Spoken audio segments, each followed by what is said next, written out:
Hello, welcome back. I am R K. Jha from Mahatma Gandhi Shikshan Sansthan Darbhanga.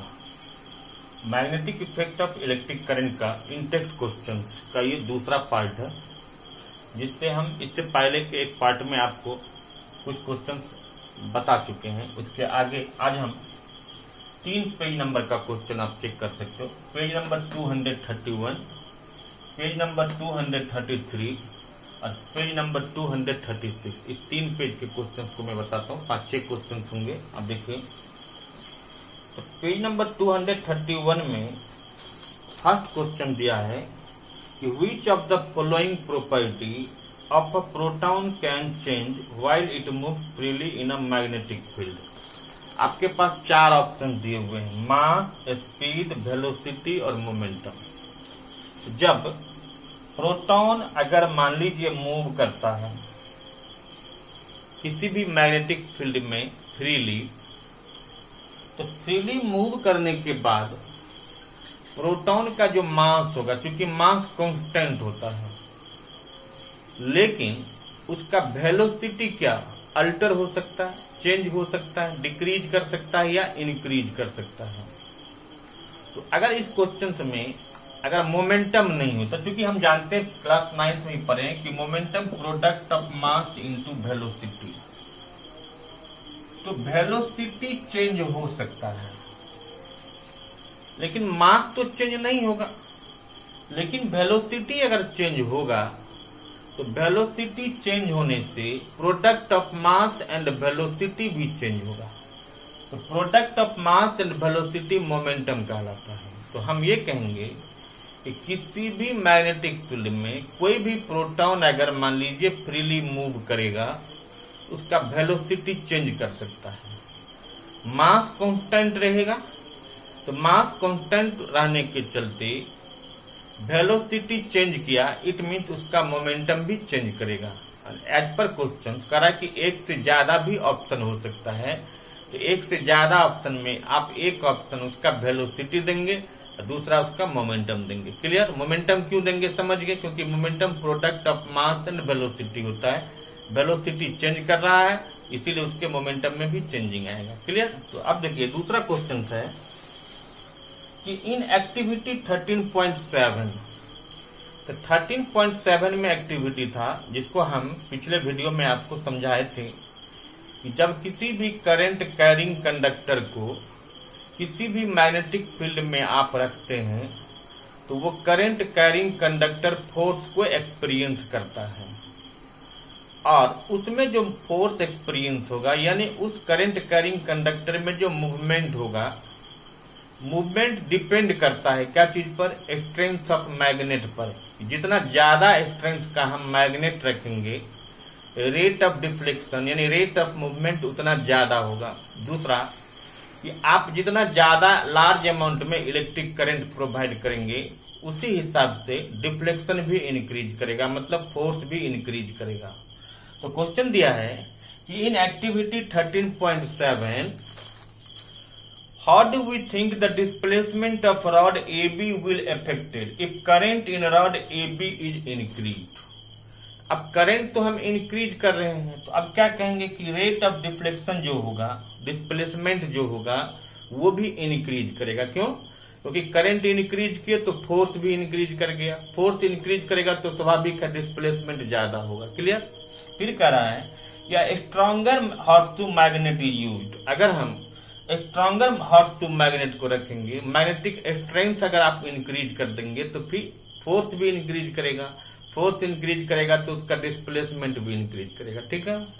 फिर दिया है कि length of rod AB is increase. अब यहाँ एक चीज है कि अगर हम AB का लेंथ को इंक्रीज कर देंगे तो उसका मास क्या होगा? बढ़ता चला जाएगा। तो मास बढ़ने से उसको उसी हिसाब से ज्यादा फोर्स भी चाहिए। तो अगर हम लेंथ ऑफ रॉड इंक्रीज करेंगे तो फोर्स एक्सपीरियंस करेगा, बट डिस्प्लेसमेंट जो है वो पहले के कंपैरिजन में अब कम हो जाएगा। क्यों? क्योंकि उसका मास इंक्रीज कर गया। क्लियर? अब थर्ड क्वेश्चन है कि पॉजिटिवली चार्ज पार्टिकल मतलब alpha particle projected toward west is deflected towards north by a magnetic field, the direction of magnetic field. अब देखिए किसी भी क्वेश्चन में अगर पॉजिटिव चार्ज पार्टिकल्स का डायरेक्शन दिया है तो आप उसको करंट का डायरेक्शन समझिए। किसी क्वेश्चन में बीटा पार्टिकल्स या इलेक्ट्रॉन का डायरेक्शन दिया है तो उसके अपोजिट में आप करंट के डायरेक्शन को समझिए। तो अगर हम वेस्ट कहेंगे तो वेस्ट डायरेक्शन में डिफ्लेक्शन हो रहा है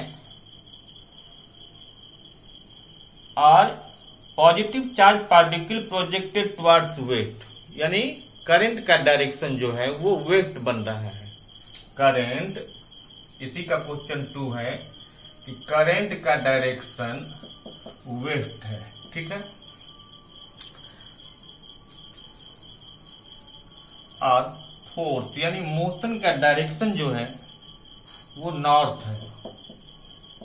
तो कह रहा है कि फील्ड का डायरेक्शन क्या होगा। क्वेश्चन समझे कि अल्फा पार्टिकल्स का मतलब कि करंट, तो करंट वेस्ट में मूव कर रहा है, डिफ्लेक्ट कर रहा है वो नॉर्थ में, मतलब उसमें फोर्स मोशन हो रहा है नॉर्थ की तरफ। तो फिर मैग्नेटिक फील्ड का डायरेक्शन क्या होगा। इस तीनों को पता करने के लिए हम फ्लेमिंग के लेफ्ट हैंड रूल का यूज करते हैं ना। And according to Fleming left hand rule, जब हम अपने लेफ्ट हैंड के थंब, फोर फिंगर और सेंट्रल फिंगर को म्यूचुअली परपेंडिकुलर रखते हैं तो थंब मोशन को बताएगा, फोर फिंगर फील्ड को बताता है, सेंट्रल फिंगर करंट को बताता है। तो इसके अकॉर्डिंगली आप देखो कि अगर हम यहां डायरेक्शन बनाते हैं, ये मान लीजिए नॉर्थ है और ये साउथ हो गया। अब अगर हम यहाँ वेस्ट और यहाँ ईस्ट कर दीजिए, कर दिए, तो अब वेस्ट डायरेक्शन में क्या है, करंट, मतलब ये करंट बता रहा। देखिए हम करंट को मिडिल फिंगर को वेस्ट की तरफ रखे और फोर्स का डायरेक्शन किधर है, नॉर्थ की तरफ। तो अब फील्ड का जो डायरेक्शन होगा उसमें से ये आप बताएंगे कि 4 ऑप्शन दिए हुए हैं, टुवर्ड्स साउथ, टुवर्ड्स ईस्ट,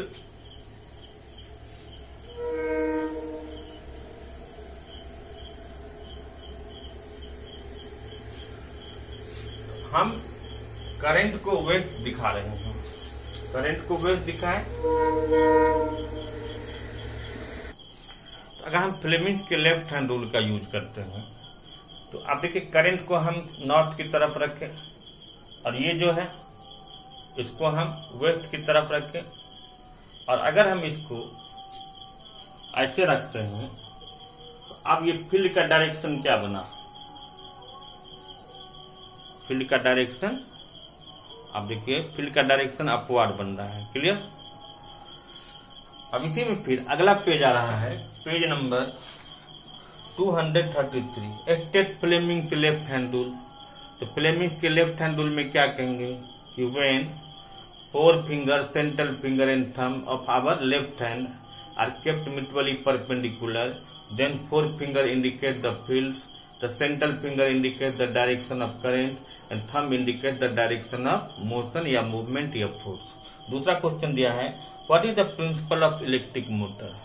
तो इलेक्ट्रिक मोटर का प्रिंसिपल क्या है। तो इलेक्ट्रिक मोटर में इलेक्ट्रिकल एनर्जी का कन्वर्सन होता है मैकेनिकल एनर्जी में, और इलेक्ट्रिकल एनर्जी का जब कन्वर्सन मैकेनिकल एनर्जी में हुआ, इसका मतलब ये हुआ कि जब किसी भी करंट का वायर में, कंडक्टर में जब हम करंट को पास करते हैं, करंट अप्लाई करते हैं, तो उस वायर में, उस कंडक्टर के क्रॉस मैग्नेटिक फील्ड जनरेट होता है और वो मैग्नेटिक फील्ड उसमें मैग्नेटिक फ्लक्स बनाता है, जिसके चलते इलेक्ट्रिकल एनर्जी का कन्वर्सन मैकेनिकल एनर्जी में होता है। क्लियर। और यही इलेक्ट्रिकल मोटर का प्रिंसिपल है। फिर दिया कि what is the role of split ring in an electric motor. Electric motor में जो हम स्प्लिट रिंग लगाते हैं, उस स्प्लिट रिंग का काम होता है कि कॉइल को हाफ कंटिन्यूअसली जो है वो हाफ रोटेशन में रखता है, इसीलिए हम उसमें कम्यूटेटर यानी स्प्लिट रिंग का यूज करते हैं। ठीक है। अब पेज नंबर 236 में दिया है कि explain different ways to induce current in a coil, कि हम किसी भी क्वाइल में करंट को कैसे यूज कर सकते हैं। तो करंट को इंड्यूस करने के लिए, जिसको हमने इलेक्ट्रोमैग्नेटिक इंडक्शन पढ़ा था, तो किसी भी क्वाइल में इलेक्ट्रिक करंट को इंड्यूस करने के लिए आप मैग्नेट का यूज कर सकते हो या आप कॉइल का यूज कर सकते हो। और दोनों के बीच जब रिलेटिव मोशन होगा तो कॉइल में क्या करंट इंड्यूस हो जाता है। ओके, इस तरह से आप ये page number 231, page number 233, page number 236 को आप देख सकते हैं। फिर इसके बाद एक और पोर्शन, एक पार्ट बनेगा जिसमें इंटेक्स्ट क्वेश्चंस क्लियर होगा, फिर हम लोग एक्सरसाइज में मूव करेंगे। Thank you.